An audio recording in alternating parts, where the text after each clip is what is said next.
The heavy, stagnant air inside storage unit number 42 was thick with a cloying, oppressive mixture of ancient, undisturbed dust,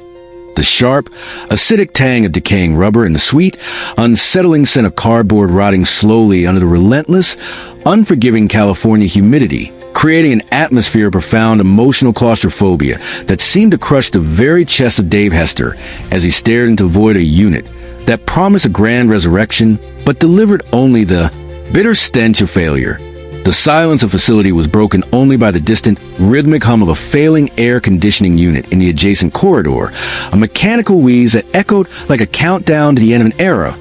while the dancing shadows cast by flickering, sickly neon lights drew spectral,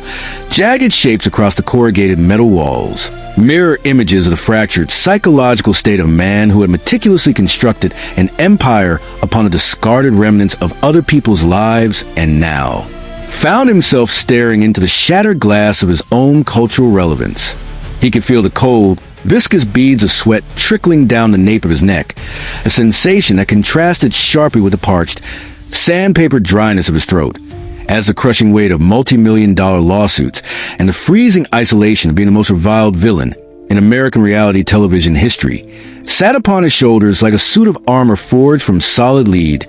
transforming that small, metallic cubicle into a profane confessional with the long-buried memories of. A turbulent past began to seep through the cracks of the overstuffed, grime-streaked boxes. This diamond-hard exterior, this impenetrable facade of arrogance that Dave and his contemporaries like Daryl Sheets projected to the world, was not a product of the sudden, blinding limelight, but was instead hammered out in the shadows of childhoods defined by an invisible, gnawing deprivation and a visceral, primal need to transform absolutely nothing into something substantial, a generational trauma of financial instability that had woven itself into every competitive fiber of their beings. Imagine a young, impressionable Dave watching his father,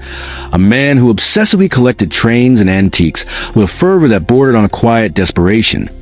learning from his earliest years that the intrinsic value of man was inextricably linked to his uncanny ability to identify the hidden treasure buried deep within another man's trash, a lesson reinforced through family losses and the austere, unforgiving discipline of those who know that the next month's rent depends entirely on the fickle luck of a bolt cutter. Daryl, conversely, was forged in an environment where gambling was not a mere leisure activity, but a grueling strategy for survival. A landscape of hardship where the smell of hot motor oil and the grit of back road dust became his natural habitat, sculpting a personality that viewed the hunt for storage lockers not merely as a business venture, but as a form of poetic, aggressive vengeance against the poverty that had tried to strangle his aspirations before they could even take root. These men and women were the ultimate survivors of a subterranean economy, rugged individuals who had mastered the art of reading the scars on a piece of antique furniture or detecting the subtle rarity of a worn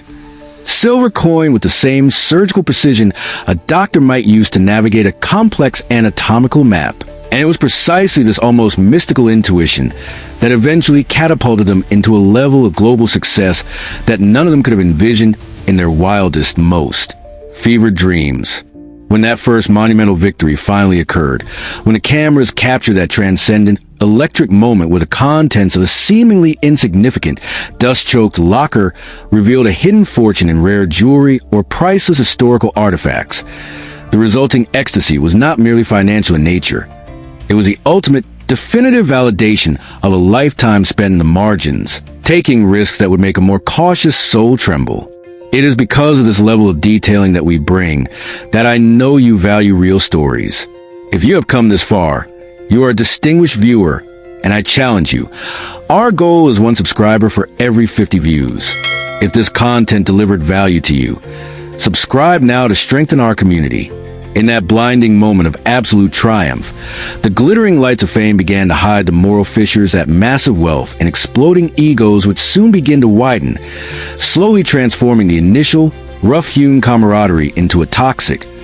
predatory competition fueled by the insatiable greed of a television network that realized that human blood and genuine tears sold far better than mere antiques, ushering in a gilded age of opulence that had terrifying, dark secrets beneath the velvet red carpet of global ratings. As the show transformed into a cultural juggernaut, the cast members found themselves trapped in a surreal, high-speed loop of public adoration and private disintegration, where the YUUP catchphrase became a golden cage that demanded a constant, exhausting performance even as their personal worlds began to fray at the edges. Behind the scenes, the atmosphere was thick with the ozone of ego clashes that the viewers at home could only vaguely sense through the edited bickering on screen. There were screaming matches and production trailers over the exact distribution of screen time, silent treatments that lasted for weeks between former friends, and a growing paranoid suspicion that the game was being rigged by producers to favor certain characters over others. This era of glory was marked by a frantic, almost desperate accumulation of luxury. Custom cars, sprawling mansions, and expensive habits, as if the stars were trying to build a fortress of material goods to protect themselves from the growing realization that their fame was built on a foundation of sand. Relationships that had survived decades of poverty began to crumble under the relentless, invasive scrutiny of the paparazzi and the crushing pressure of maintaining a television persona that was increasingly at odds with their actual identities,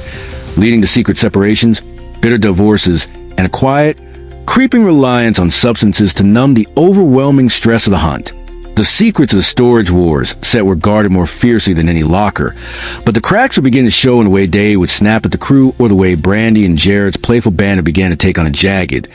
cruel edge that suggested a deep-seated resentment that no amount of profit could soothe. There were whispers of massive gambling debts incurred during the off-season, of vintage collections that weren't quite what they seemed,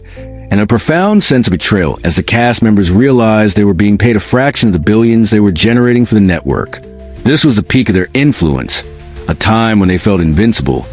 Yet the very mechanisms of their success were already weaving the shroud of their eventual decline,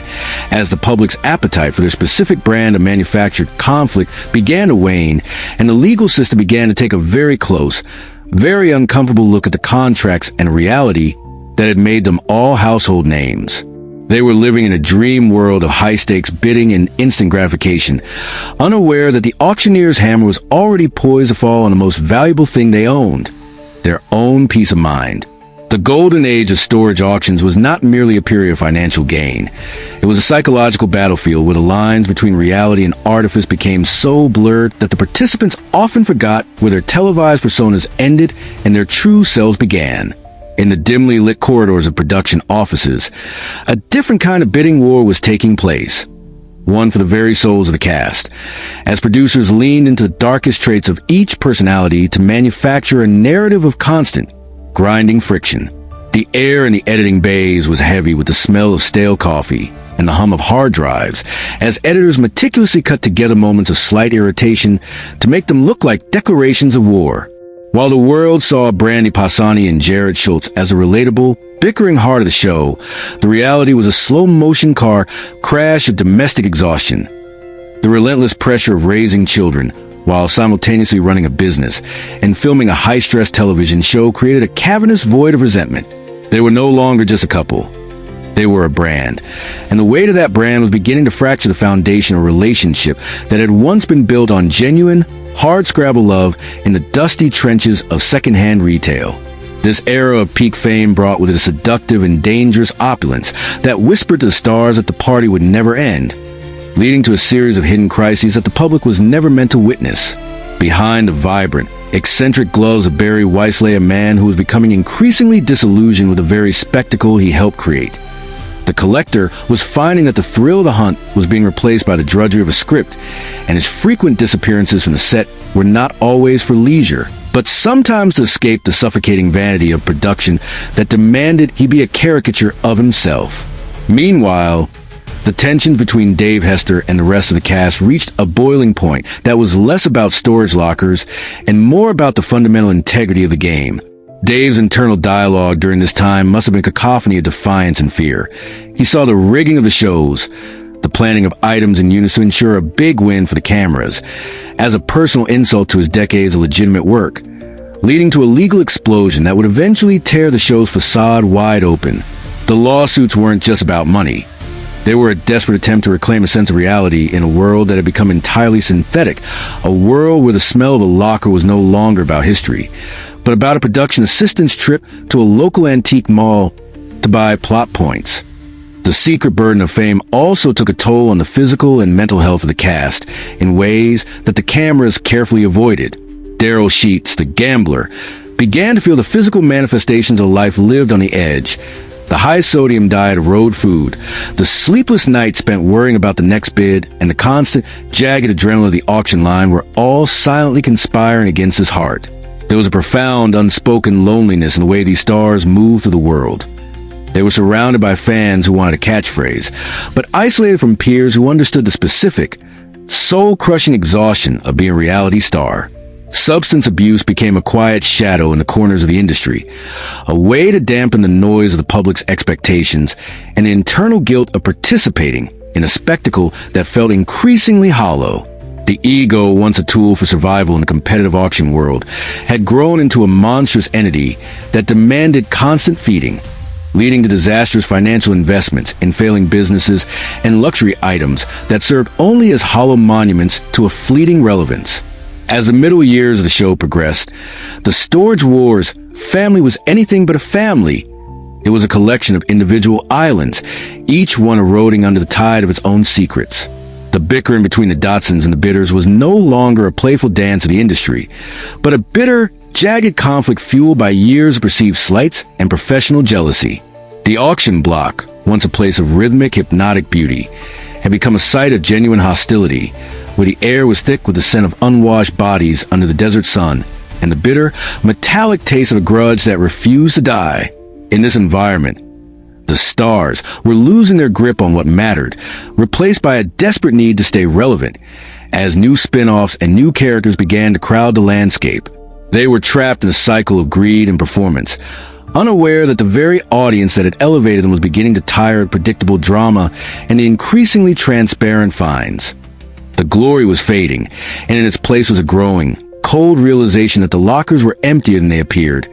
and the treasure was nothing more than gold-plated lead. The inevitable arrival of the twilight years of the titans of the storage industry was not a clean break, but jagged, agonizing dissolution of the empires they had so painstakingly built under the unyielding glare of the spotlight. The decline manifested first in a series of quiet tragedies and loud legal battles that stripped away the glamour to reveal the raw, bleeding nerves of human vulnerability beneath the televised armor. Dave Hester, once the indomitable king of the YUUP, found himself navigating a treacherous labyrinth of litigation and professional exile, his massive warehouse operations shrinking as the legal fees mounted like the very junk he used to mock. The psychological toll of being an outcast in his own industry turned his defiant smirk into a mask of weary isolation, leaving him to rebuild a life in the quiet corners of the auction world, far from the roaring crowds and the easy money of the A&E. Heyday. But the shadows grew even longer for others. The tragic and sudden passing of Mark Bolello sent a shockwave through the community, a stark, haunting reminder that behind bravado and the big wins lay fragile souls struggling with demons that no amount of profit could exorcise, leaving an empty space in the auction line that smelled of lost potential and the bitter irony of a life cut short just as the cameras stopped rolling. Daryl Sheets, the man who had gambled his way into the hearts of millions, faced a literal battle for his life when his heart, strained by years of high-stakes stress and the grueling physical demands of the hunt, began to fail him,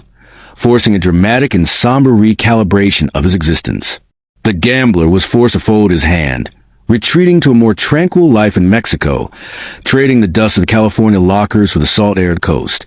Yet even there, the echoes of his past glory follow him in the form of fans who remember a man who was once larger than life. The most heartbreaking fracture, perhaps, was the definitive end of the Brandy and Jared era.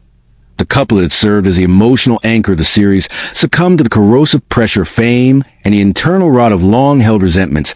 their separation turning into a public spectacle of separate lives and legal distance. Today, Brandy Pasani walks a path of self-discovery and quiet resilience, her social media reflecting a woman trying to reclaim her individual identity from the wreckage of a televised partnership, while Jared remains a ghost of the industry, a reminder that even the most dynamic duos can be torn asunder by the very success they craved. The Dotsons, Dan and Laura, continue to chant their rhythmic spells over the crowds, but the atmosphere has changed. The industry has become leaner, more cynical, and the magic of the early seasons has been replaced by a gritty, workmanlike reality where the treasures are fewer and the costs are higher. Few channels Mergelham tal fundo na alma dos artistas. Se você quer que continuemos fazendo documentarios exhaustivos como este. Sua inscrição e ok mantum este projeto vivo. They stand as the last sentinels of a bygone era, their voices echoing in the hot desert air, reminding everyone that while the stars may fade, the auction goes on. Barry Weiss, ever the enigma, has retreated into a world of curated privacy, occasionally emerging for a project, but largely choosing to leave the collector persona in the rearview mirror of one of his many classic cars. A man who realized that the most valuable thing he ever found in a locker was the exit door. The life of these stars is a lesson in the transience of fame and the heavy price of turning one's life into a commodity. But what happened to the others is even more bizarro, and the video esta apressando agora na issue tilapara. Você clicar agora.